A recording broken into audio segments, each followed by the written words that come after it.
अगर प्रॉपर बिल्डिंगों की बात करें तो शिकागो होम इंश्योरेंस की ये 1884 में बनी बिल्डिंग, इसे कहा जाता है दुनिया की पहली स्काई स्क्रेपर, क्योंकि एक ऐसी बिल्डिंग थी जो इंसानों के लिए बनाई गई थी, जहां पर लोग काम करने के लिए जा सके, as an office space use कर सके। इससे पहले जितनी भी ऊंची इमारतें थी उन्हें या तो राजा महाराजाओं के लिए बनाया जाता था या फिर भगवानों के लिए बनाया जाता था। तो ये एक बहुत बड़ा टर्निंग पॉइंट था इंसानों के इतिहास में। हालांकि ये बिल्डिंग को इतनी ऊंची नहीं थी, सिर्फ 55 मीटर्स की थी, ग्रेट पिरामिड ऑफ गीजा से भी छोटी थी। लेकिन इसके बाद से ही ऐसी इनोवेशन और टेक्नोलॉजी आ पाई कि हम रहने लायक ऊंची बिल्डिंगें बना सके। तो शुरुआत में जो कंपटीशन था ऊंची ऊंची बिल्डिंगें बनाने का, ये सिर्फ न्यूयॉर्क और शिकागो के शहरों में देखने को मिला, क्योंकि अमेरिका दुनिया की लार्जेस्ट और मोस्ट प्रोडक्टिव इकोनॉमी थी 19th सेंचुरी के एंड तक, और ये दो शहर सेंट्रल शहर थे जहां पे सबसे ज्यादा इकोनॉमिक बूम देखने को मिल रही थी। इन शहरों में बहुत से लोग आकर रहना चाहते थे, बड़ी कंपनीज के द्वारा बड़ी ऑफिस स्पेसेस की डिमांड थी, और लोगों को बेहतर तरीके से शहर में अकोमोडेट करने के लिए ये स्काई स्क्रेपर्स बनाने की जरूरत पड़ी। यहाँ पर कुछ ऑनरेबल मेंशंस हैं, जैसे कि न्यूयॉर्क की ये empire State building,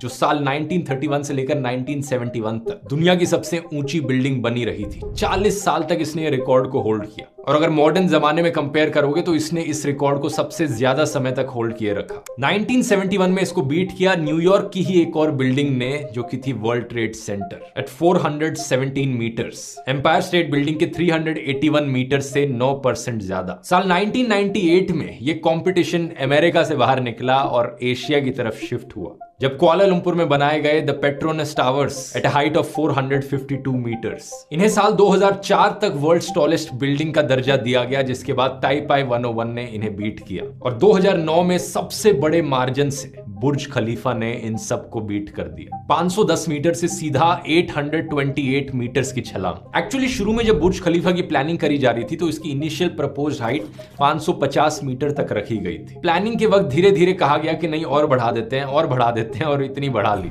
At that time, the brief for the tower was to design a tower that's 550 meters, which would have been just slightly taller than the world record holder at that time, which is Taipei 101.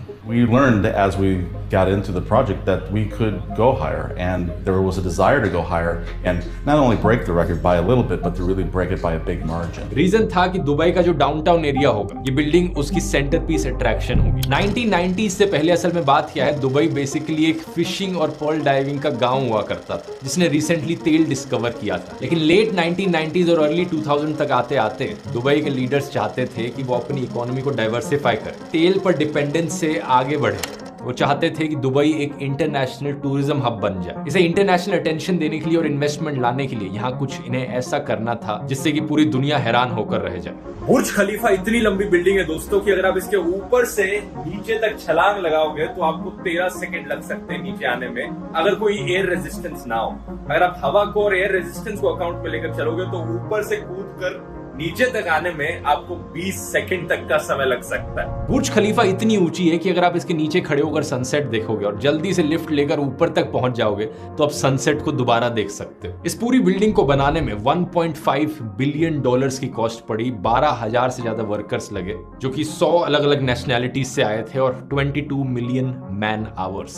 जाहिर सी बात है, लेकिन जिस purpose से इस building को बनाया गया था वो पर्पस काफी सक्सेसफुल रहा। आज के दिन दुबई ना सिर्फ एक बढ़िया इंटरनेशनल टूरिज्म की डेस्टिनेशन बन चुका है, बल्कि एक इकोनॉमिक हब भी बन चुका है। ढेर सारी कंपनीज अपने ऑफिसेज आकर दुबई में खोलना चाहती हैं, लोग आकर दुबई में रहना चाहते हैं, प्रॉपर्टी खरीदना चाहते हैं, और जिस डाउनटाउन के एरिया में बुर्ज खलीफा को बनाया गया है वहां प्रॉपर्टी का प्राइस इतना बढ़ गया है कि 1.5 बिलियन डॉलर्स तो बड़ी आसानी से रिकवर हो गए। अब सवाल ये उठता है कि ऐसा क्या है बुर्ज खलीफा में जिसकी वजह से इसे बीट करना इतना मुश्किल हो रहा है, और इससे ऊंचा अगर बनाने की कोशिश करी गई तो रियलिस्टिकली कितना ऊंचा इंसान बना सकते हैं। ये जानने के लिए पहले ये समझना होगा कि क्या प्रॉब्लम्स आती हैं जब इतनी ऊंची बिल्डिंग्स बनाई जाती हैं। तो जब बिल्डिंग इतनी ऊंची बनेगी तो उसे खुद का वजन सपोर्ट करना पड़ेगा। इतनी हाइट पर बहुत तेज हवाएं चलती हैं, तो उसे इंश्योर करना पड़ेगा कि हवाओं से कोई डैमेज ना हो। और बुर्ज खलीफा ने इन सारे चैलेंजेस को ओवरकम किया अपने इनोवेटिव डिजाइन के चलते। इसका डिजाइन अगर आप ऊपर से देखोगे तो एक वाई शेप में है, एक ट्राइपॉड की तरह 3 विंग्स आ रहे हैं बिल्डिंग के, जिन्हें सपोर्ट किया गया है एक हेक्सागोनल कोर के साथ जो सेंटर में लगाया गया है। इस स्ट्रक्चरल सिस्टम को कहा जाता है बटरेस्ट कोर, और इसे इन्वेंट किया गया था बुर्ज खलीफा के स्ट्रक्चरल इंजीनियर बिल बेकर के द्वारा। इस स्ट्रक्चरल सिस्टम को पहली बार इस्तेमाल किया गया था साउथ कोरिया में, एक टावर पैलेस 3 बना था